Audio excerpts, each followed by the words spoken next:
Bienvenidos a Ella Soy de France 24. La emisión de esta ocasión es un homenaje para la campeona por la igualdad, Ruth Bader Ginsburg, quien falleció a sus 87 años tras 27 años al servicio de la Corte Suprema de Estados Unidos y después de toda una vida consagrada al derecho con enfoque de género. Ginsburg fue honrada en la Corte Suprema y también en el Capitolio antes de llegar a su morada final en el Cementerio Nacional de Arlington, en Virginia. Su partida dejó convulsión política a pocas semanas de las elecciones presidenciales, pero también bases firmes para continuar la lucha contra la discriminación.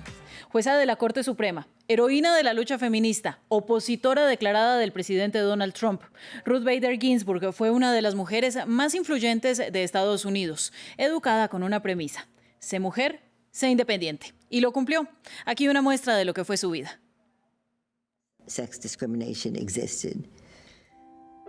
Una pionera del siglo XXI, Ruth Bader Ginsburg fue para muchos estadounidenses una estrella de rock.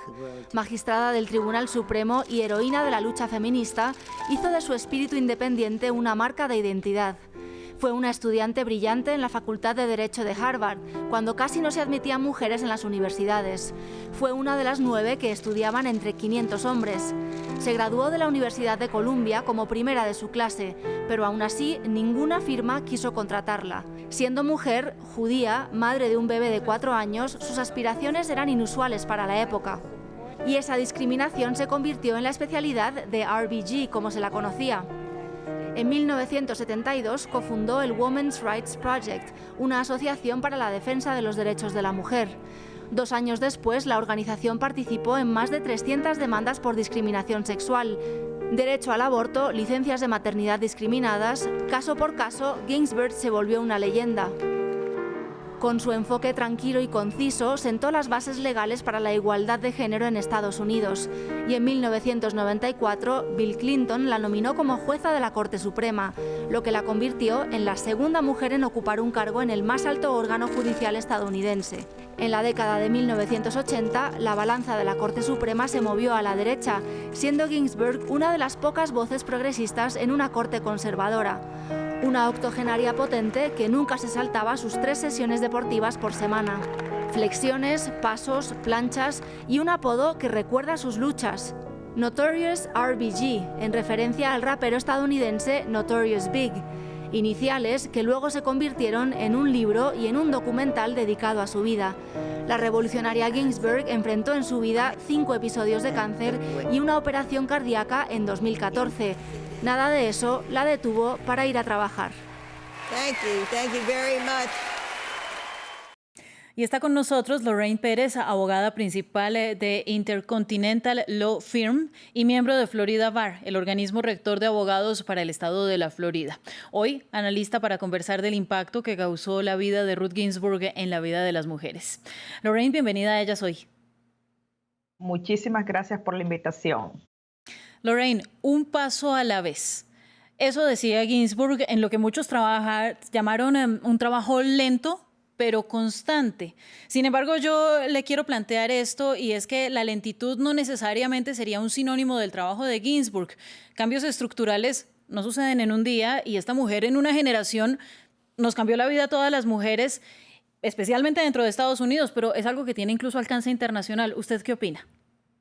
Totalmente. O sea, el legado que ha dejado la jueza es para todos, no solamente para los Estados Unidos, para el mundo. Siendo la segunda mujer en servir en la Suprema Corte de Justicia, siempre luchó por la igualdad de géneros, luchó porque decía que los hombres y las mujeres tenían que ser tratados igualmente, que todos éramos iguales bajo la ley, y eso es algo que trasciende no solamente a los Estados Unidos, en el mundo entero. Mire, y algo muy llamativo de la historia de RBG es que siempre destacó la presencia de un hombre a su lado como pieza fundamental de su ejercicio del feminismo. Ella siempre hablaba muchísimo de su esposo y de lo valioso que había sido que él no la viera como competencia, sino que al contrario la animó en una época en la que no había protagonismo de parte de las mujeres. Nos demuestra esto entonces que el feminismo necesita trabajar con los hombres para producir cambios contra la discriminación. Totalmente, totalmente. Yo creo que eso fue un apoyo fundamental en toda su lucha, el apoyo de su esposo, siempre al lado de ella y motivándola para que siguiera adelante.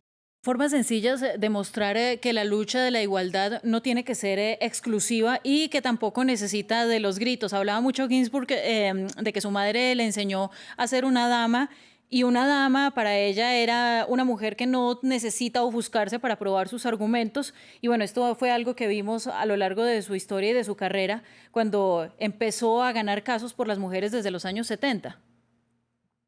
Así es, ella fue, antes de llegar a la Suprema Corte de Justicia, trabajó mucho tiempo con la Unión Americana de Libertades Civiles y ahí, cuando trabajó como directora de los derechos de las mujeres en esa institución, ganó 5 casos ante la Suprema Corte de Justicia, todos buscando igualdad para las mujeres. Y ya luego de eso entra a la Suprema Corte de Justicia y sigue trabajando por esa igualdad en la que ella creía. Dicho, hay muchos casos que ella obviamente estuvo en la mayoría en la Suprema Corte de Justicia. Uno de ellos fue un caso de un instituto militar en el estado de Virginia, donde ellos no aceptaban mujeres, la excluían porque eran mujeres.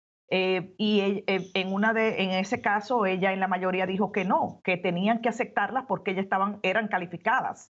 Eso, otro caso también en el cual ella hizo, en este caso estuvo en la parte de disentir, pero igualmente fue un caso valioso. Fue el caso en el cual ella, por un tecnicismo ante la Suprema Corte de Justicia, tuvieron que desestimar el caso en un caso de igualdad para el pago salarial de hombres y mujeres.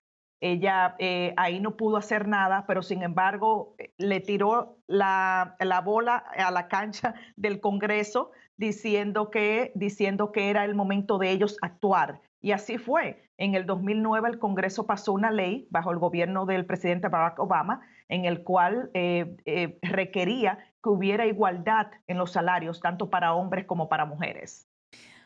En sus últimos años de vida, RBG empezó a ser conocida como The Notorious RBG y se le empezó a comparar con una estrella de pop y esto, bueno, tiene un trasfondo muy importante. ¿Cuál es la historia detrás de esta forma de nombrarle a la jueza estadounidense? Mira, es inspiradora porque es emocionante ver cómo jovencitas la seguían, estaban inspiradas por ella.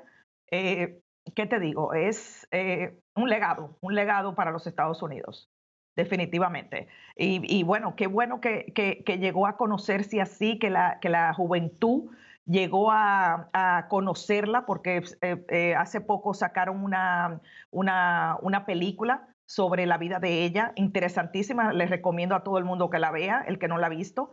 Y es impresionante cómo la juventud ha conocido de ella y cómo nos ha ayudado todo en un tiempo tan divisivo ahora mismo en los Estados Unidos, de tanta división, tanta social como política. Tenemos mucho que aprender de su legado. Uno de sus mejores amigos fue el también fallecido juez Anthony Scalia, y tenían opiniones totalmente diferentes y sin embargo pudieron tener una amistad hermosa.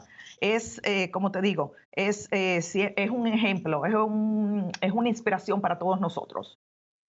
Ya hablando de un plano un poco más personal de la jueza Lorraine y de su historia de vida, siempre hablaba ella de ser mujer, que es igual a ser independiente. Y hablando de ese plano de ella, pues conversemos sobre estos desafíos que tuvo que enfrentar a lo largo de su vida. Fue una mujer que enfrentó el cáncer desde muy pequeña con su mamá, después con su esposo, después ella misma sobrevivió a 4 episodios de cáncer y falleció por complicaciones de uno de ellos. Entonces nos da un ejemplo Ginsburg de que se puede trabajar y se puede continuar, un ejemplo de superación y también un ejemplo de mucha valentía. Nunca faltó a trabajar siempre que su salud se lo permitió. Así es, impresionante. O sea, una mujer de avanzada. Cuando entró en la universidad, tenía una niña pequeña, el esposo sufre de cáncer y a todo esto ella iba a las clases de su esposo, tomaba las notas de la clase del esposo, volvía a la casa, se las llevaba. Estaba en el Law Review de la Universidad de Harvard, siendo en ese entonces ella una minoría. Como ustedes bien saben, de 500 estudiantes solamente habían 9 mujeres, siendo ella una de ellas. Atendía al esposo, trabajaba, escribía para el Law Review, estaba estudiando ella misma, atendía a la niña, o sea, impresionante, es una guerrera. ¿Qué legado nos deja RBG hoy en día y cuáles son los temas en los que aún tenemos que seguir trabajando? Porque uno de los grandes temores de sus seguidores es que con su fallecimiento pues cambie la Corte Constitucional, se vuelva muchísimo más conservador el Supremo de los Estados Unidos. ¿Qué hay que hacer ahora? Bueno, está difícil. Es ahora mismo un momento muy difícil en los Estados Unidos. Todavía estamos, es un momento sombrío para todos los que creemos en la igualdad en los Estados Unidos. Vamos a ver qué sucede, si es que pueden confirmar un juez antes de que se terminen las elecciones. Estamos muy cerca de las elecciones y no sabemos qué va a pasar, pero creo que lo más importante es seguir defendiendo lo que ella defendía. Y una de las cosas que ella defendía era la acción afirmativa, en la cual es una acción que fue entablada en los Estados Unidos para superar la discriminación racial en los Estados Unidos. Ella siempre decía que ella fue favorecida por eso y fuimos favorecidas muchas mujeres por eso, incluyéndome a mí.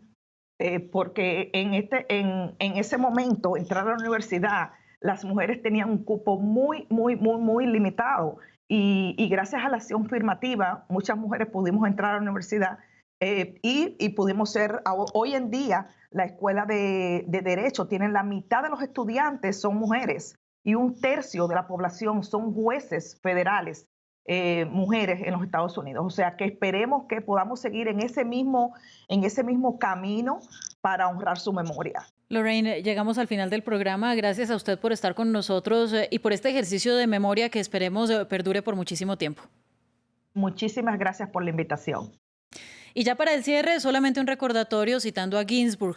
Las mujeres pertenecemos a todos los lugares donde se toman decisiones. Siga con nosotros en France 24.